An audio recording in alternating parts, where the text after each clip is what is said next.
Bonjour tout le monde, c'est Joe. Donc voilà, je vais vous faire une petite vidéo donc qui est destinée plus aux débutants, donc aux personnes qui connaissent très peu, voire pas du tout X-Plane.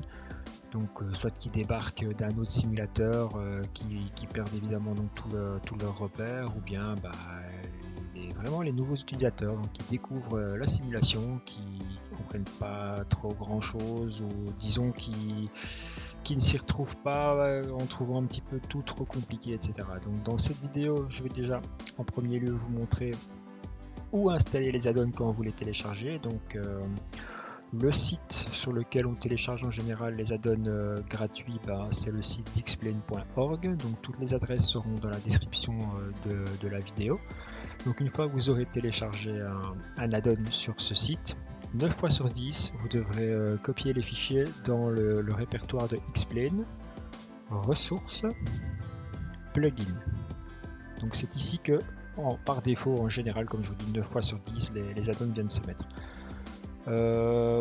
Parfois, donc, surtout avec un add-on qui s'appelle Fly with Lua, donc c'est cet add-on-ci. En fait, Fly with Lua est un add-on qui permet donc d'injecter des scripts dans X-Plane qui servent à faire un petit peu tout et n'importe quoi. Vous verrez dans la vidéo un petit peu loin ce qu'on peut faire avec. La seule chose, la particularité de Fly with Lua, c'est que il ne suffit pas de télécharger l'add-on. Une fois que vous avez téléchargé l'add-on, il faudra aller chercher des scripts un petit peu à gauche et à droite et aller simplement mettre les scripts dans le répertoire script. Voilà, donc ça ce seront les scripts qui sont actifs, parce qu'il y a aussi un script disable. Donc là, si vous voulez, c'est votre bibliothèque de scripts que vous n'utilisez pas, donc que vous avez mais qui ne sont pas actifs quand vous lancez X-Plane. Pour qu'il soit actif, il suffit de le prendre et de le déplacer dans le dossier script.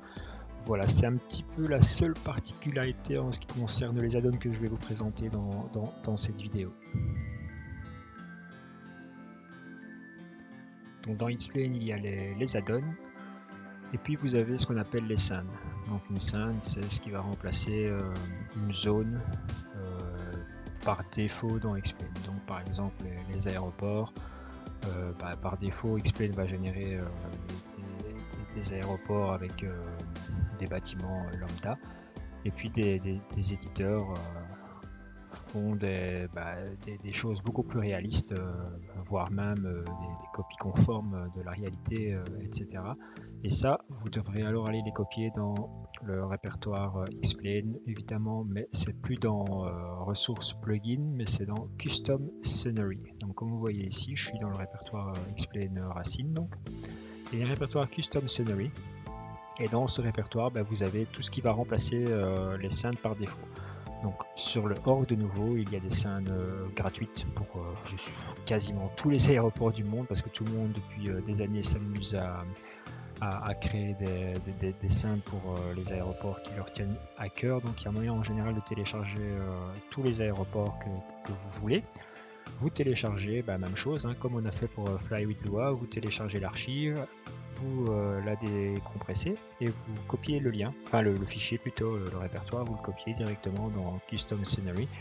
Et donc X-Plane donc va checker, si vous voulez, ce dossier avant de lancer la scène par défaut. Et s'il trouve une scène personnalisée, il va la lancer. Donc voilà, ça c'est pour les scènes. Alors, on va installer un add-on ensemble, comme ça vous voyez bien comment tout cela fonctionne. Donc on va sur le site de xplane.org, comme ceci. Vous prenez dans la description le lien de Fly with Lua par exemple. Ops, donc vous tapez simplement un copier-coller dans l'adresse et vous tombez sur cette page là. Donc Fly with Lua Next Generation, vous le téléchargez, vous l'enregistrez et vous copiez le contenu de l'archive. Donc Fly with Lua, vous la copiez dans le répertoire de X-Plane. Donc hop, je vais chercher ma petite fenêtre. Voilà, X-Plane, ressources et plugins ici. Alors, ce répertoire Fly with Lua, quand vous rentrez dedans, vous avez le répertoire script, donc comme le mien. Donc, hop, ça c'est le mien. Donc évidemment, moi il y a déjà mes scripts de Xplane, mais quand vous le téléchargez, eh ben, il n'y a que ça dedans. Please read the manual.lua. Donc ça, en fait, ça vous incite à aller lire le manuel qui vous explique qu'en fait, ici, ce fichier-là, il faut le supprimer et le remplacer par vos scripts. Donc, vous allez sur le org, vous téléchargez les scripts qui vous plaît, que vous voyez un petit peu à gauche, à droite sur les sites, ceux peut-être que je vais vous présenter dans la vidéo, ce sont ceux-ci en fait que je vais vous présenter, et vous les copiez, et donc ils seront actifs dans Xplane une fois qu'ils se retrouveront dans le dossier script. Voilà, donc vous voyez, c'est pas très compliqué d'installer un add-on dans Xplane. Là, on vient de le faire et c'est la même méthode pour quasiment tous les add-ons. Et s'il y a une subtilité en général qu'il faut faire autrement, bah, c'est toujours indiqué en description lorsque vous téléchargez l'add-on. Donc voilà ce qui concerne l'installation d'un add-on. Donc il faut savoir qu'il existe plusieurs catégories d'add-ons dans Xplane. Il y a des add-ons qui se mettent directement dans le répertoire plugin comme ici. Et alors il y a des add-ons aussi qui sont des programmes externes. Donc tout simplement des fenêtres à part qui n'ont rien à voir avec Xplane et qui vont injecter des données dans Xplane.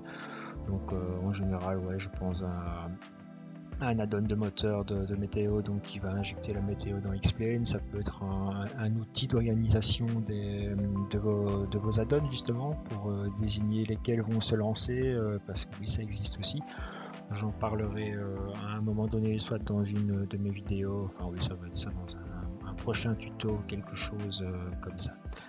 Donc je vais vous retrouver dans Xplane et on va commencer un petit peu à parler des add-ons que vous devez avoir pour vous faciliter la vie et pour profiter pleinement d'Xplane. Alors, Fly with Lua, c'est un plugin qui permet d'installer des scripts dans Xplane qui vous permettent de faire quand même pas mal de choses. En cherchant un petit peu sur le net, vous allez en trouver pas mal, vraiment beaucoup.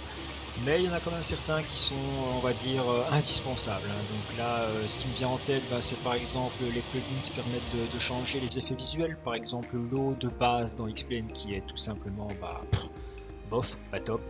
Avec un plugin, vous allez savoir changer l'effet visuel, comme ici, regardez, c'est quand même autre chose. Les effets des vagues, le vent, etc. Donc c'est quand même joli. En plus, il y a plusieurs présélections pour avoir des différents rendus dans les visuels. Donc j'expliquerai ça un petit peu plus tard. Sinon, vous avez aussi des voix off qui peuvent être rajoutées, comme ici, à l'approche d'une piste, une voix off peut nous raconter vers quelle piste on va. Une fois qu'on est dessus, même chose, on ne pourrait pas se tromper. Ensuite, le taux vertical de descente. Lorsque vous atterrissez, le encart va vous dire voilà, vous avez atterri à moins 200 pieds minutes. Ce sont tous des petits gadgets, ok, mais qui sont quand même assez sympas une fois qu'ils sont installés. Donc voilà en ce qui concerne Fly with Lua. Alors, Better Pushback sert, comme son nom l'indique, à faire le repoussage pour vous. Donc vous avez une petite map avec l'avion qui apparaît. Vous tournez la molette de la souris pour mettre l'avion dans le sens où vous voulez, gauche, droite, comme vous voyez là. Ensuite, un tracteur arrive, va déplacer l'avion suivant le plan que vous avez donné. Il vous demandera de mettre le frein de parc, de l'enlever, de démarrer le moteur, enfin les moteurs pendant que le roulage commence, etc. C'est assez bien fait. C'est à ma connaissance le meilleur add-on pour usage, plus simple à utiliser et même au niveau de l'installation, c'est un add-on classique, enfin un plugin classique, vous le mettez simplement dans ressources plugin et ensuite il sera disponible dans le menu de Xplane comme tous les add-ons et plugins. Voilà, c'est aussi simple que ça.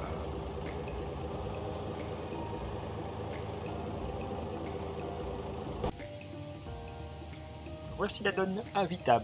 Donc c'est une tablette qui est rajoutée dans votre avion s'il est compatible évidemment. Il faut savoir qu'il y a pas mal d'avions maintenant qui sont compatibles et en fonction justement de l'avion que vous allez utiliser, eh bien les fonctions, les applications de la tablette seront différentes. Ici je suis sur un Tolis, donc c'est ce qui est disponible dans le Tolis. Donc vous avez un bouton de charts qui va vous permettre d'afficher des cartes d'approche que vous aurez été vous-même copier dans le répertoire charts de votre simulateur.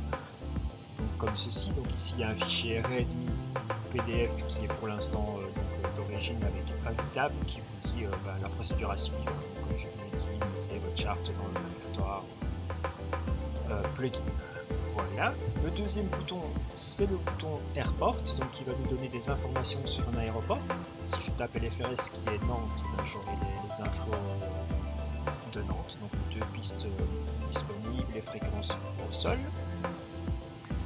Le troisième bouton permet de générer une route. Donc si on part de Nantes, qu'on va à EBBR qui est le code de Bruxelles, il nous génère une route pour aller à Bruxelles. Voilà, le quatrième bouton, comme vous le voyez, c'est une carte. Donc c'est une carte interactive. Lorsqu'on bouge, évidemment l'avion bouge sur la carte, on sait dézoomer, on sait afficher toute la carte. Le bouton suivant, c'est pour les manuels. Donc si jamais dans l'avion que vous utilisez, il y a des manuels, vous pouvez les afficher ici. Donc ça affiche tout simplement des PDF. Le bouton suivant, c'est pour taper des notes. Donc si jamais vous voulez mettre votre checklist ici ou bien des mémos personnels, par exemple une altitude de décision pour une approche ou quelque chose comme ceci, vous mettez 50 pieds, hop, ça permet de vite faire un balayage gauche, hop, c'est bon, vous avez vos infos. Et alors l'icône Navigraph, c'est tout simplement pour linker votre tablette à un compte payant de chez Navigraph qui vous permet d'avoir justement les cartes des aéroports tout en temps réel, enfin je veux dire à jour plutôt, mises à jour, les ERAC aussi à jour. Donc tout ça est linkable directement via la tablette à ce moment-là. Lorsque vous tapez le code de l'aéroport FRS, à cet endroit-là, vous aurez un petit bouton supplémentaire qui sera ajouté, qui permettra justement d'avoir accès aux cartes d'approche, taxiway, les procédures de départ, d'arrivée, enfin vraiment tout ce que vous trouverez sur le site de Navigraph ou bien l'application justement Navigraph Charts. En gros, si vous connaissez le programme Navigraph Charts, eh bien, vous avez exactement les mêmes données qui seront disponibles directement sur la tablette. En fait. Voilà, en ce qui concerne Navigraph, c'est à peu près tout pour ici pour le TOLIS. Mais par contre, si vous utilisez un autre avion, comme je vous l'ai dit, vous aurez beaucoup plus de possibilités via la tablette.